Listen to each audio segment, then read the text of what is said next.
Hello guys, you have Final Essays and Bloodlines in the box office as well. And and we have the box office here, and we have Final Essays and Bloodlines, Thunderbolts, Sinners, the Minecraft movie, The Accountant 2, Hurry Up Tomorrow, Friends Up Corn in the Cornfield as well. Yeah, and we have the box office numbers in for these movies as well. And yeah. The box office for all these movies as well. We have $51 million for a total gross of 51 million, and we have, of course, all the other movies out here. This is actually the highest grossing movie in the Final Destination franchises. Yeah, if you adjust these movies for, you know, yeah, this is the highest opening globally and domestically as well. The second highest opening adjusted for inflation is around 41 million, which is no, it's still not 51 million, so it's actually the highest opening in the franchise history as well. It really shows you how much nostalgia, and people keep understanding like, why won't people watch original movies? Why won't people watch original movies or new movies? Okay, because people have nostalgia for these IPs and franchises. That's why people went to go see all these big movies last year. You have Twisters, you have Beetlejuice 2 as well, and so many more. It's because people have nostalgia for these properties and IPs as well. And that's why those movies continue to do it. That's why Minecraft did pretty well earlier this year. And you can even go to the box office numbers of last year. You know, you know, and you go to the numbers of last year.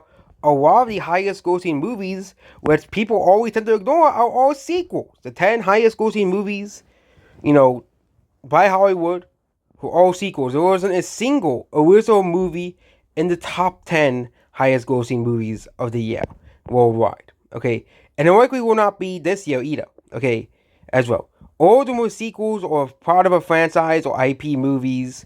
As well, the highest grossing original movie that was made by Hollywood was It Ends With Us, making $349 million as well. Okay, which, and if you really want to discount that, it's based off a book, same thing as The Wild Robot as well. We can go further and further down to Red One and If, which are the two highest grossing original movies or non-franchise movies, non-IP movies of that year. Which, considering the fact that we went from Avatar being the highest grossing movie of the year, not being based off an IP, to really not even cracking the top 30, is kind of sad at the same time as well, because back in the 90s and 80s, non-franchise movies were amongst the highest grossing movies of the year. I know 2025 may be different because of Sinners, but that movie is only at $300 million globally as well. IP movies tend to make billions of dollars, hundreds of millions of dollars at the IP. Like Thunderbolts, because it's a part of an IP, it's always making more money than Sinners globally, as well as Marvel still has a global reach, unlike Sinners, who it's mostly only doing domestically as well. Yeah. And once all the franchise movies get released, Sinners will likely be out of the top 10 movies of the year as well. So, yeah. A little tangent about that is over as well here. And then we have Thunderbolts, which has done very, very, actually not well. It's doing very poorly for a Marvel movie, which isn't too surprising as well. Thunderbolts had a very weak opening, very similar to Eternals. So yes, for a movie like this, it is actually doing quite good rigs-wise, but for a Marvel movie, this movie is still doing very badly as well here. We can compare this to other infamous Marvel flops as well, including Brave New World, Eternals, and Ant-Man the Wasp Quantumania as well here.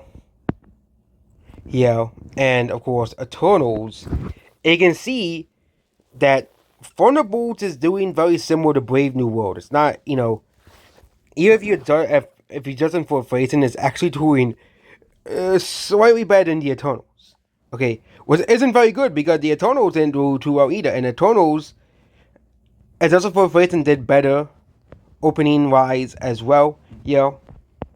You know, Quantumania didn't really make much more money because, of course, it just came out 2 years ago as well. You know, but, you know, and yeah, this movie has done way much better as well. Okay, yeah, yeah, and Ant-Man and the Wasp: Quantumania, Brave New World, and Eternals. Yeah, yeah, and yeah, Thunderbolts has done very, very well at the box office. Okay, not very well, very poorly at the box office as well. Yeah, these big numbers are deceiving because $325 million, that's a lot of numbers. But this movie needs to make around $450 million to break even, and I don't think Thunderbolts is gonna reach that number as well. It is already basically dead internationally as well because last week it was at 270 million. Okay, last week it was at 270 million, and it is basically drying up internationally as well.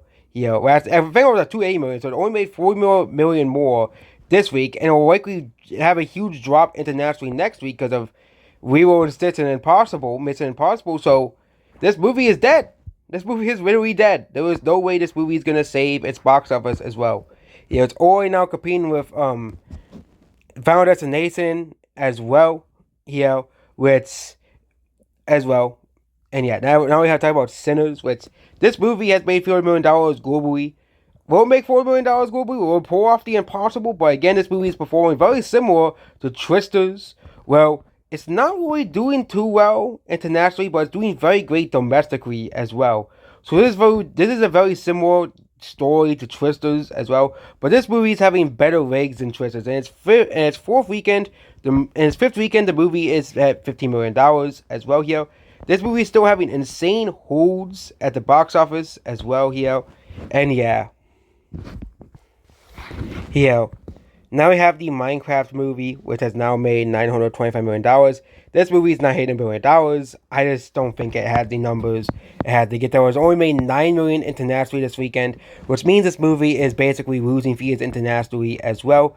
It's not releasing any new markets, so there wasn't any magic tricks that Minecraft can do to really save its box office as well. So it is basically dead internationally as well here, and I think Warner Bros. Will try something to try to say it to make this movie make $1 billion, but it's not going to hit the $1 billion mark. It's not going to have the legs to do so like the Mario movie, did, or Barbie did as well. So yes, unfortunately, it is the closest a 0% Rotten Tomatoes movie, a movie that would get a very low score on Rotten Tomatoes, would get to $1 billion. We didn't get our win this time. Rotten Tomatoes still won, so that's an unfortunate day for us. Rotten Tomatoes still sucks, but yeah. Next is The Accountant 2, which this movie is still not doing too well. Oh, it has finally passed its budget as well. This movie is doing way worse than the original Accountant movie as well. Way worse than the original movie as well. And I think it really shows you can't just turn something into a franchise and expect people to return a second time as well. Same thing with Den of Thieves 2 as well. So then we have Hurry Up Tomorrow. Oh yes, another failure for Jenna Ortega. Just remember a couple years ago, we were told that Jenna Ortega is this big and upcoming actress that everybody is gonna like and look up to. But it seems just like with Jenna Ortega's career, this movie is doing terribly at the box office. So this is another mark on Jenna Ortega's career. Just remember, everybody liked her. Everybody was gonna go see movies because of her. And also, this is also a flop for The Weeknd because this is based off The Weeknd's new album as well. This is just a huge, huge failure as well. And another failure for Jenna Ortega. You know. And yeah, absolutely ridiculous that they really thought that this would be this huge, massive box office hit. Nope, it wasn't. This movie was a huge failure as well. So Jenna Ortega, not this huge star they make her out to be. And yeah, goodbye.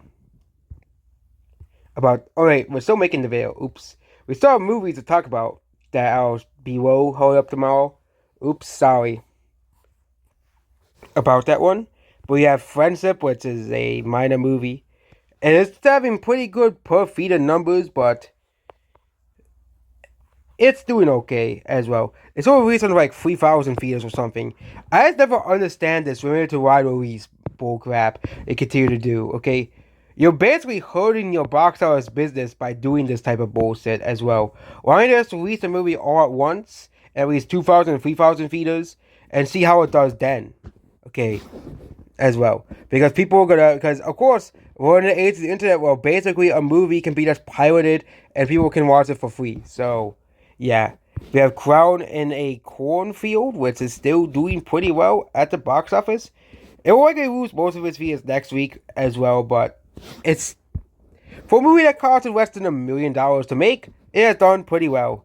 And yeah, movies like and King of Kings is the one gone here, but yeah, and Snow White lost all of its feeders. Wah, wah, wah, wah, wah. Yeah, this is even worse than the Morbius one. Snow White is basically dead. There's no way this movie's gonna make money at this point. Yeah, they put it in 1,330 feeders. No one wanted to go see it, and guess what? It lost all of its feeders. It dropped 90 to 80% each time, each week. So there you go about this box office here. Goodbye.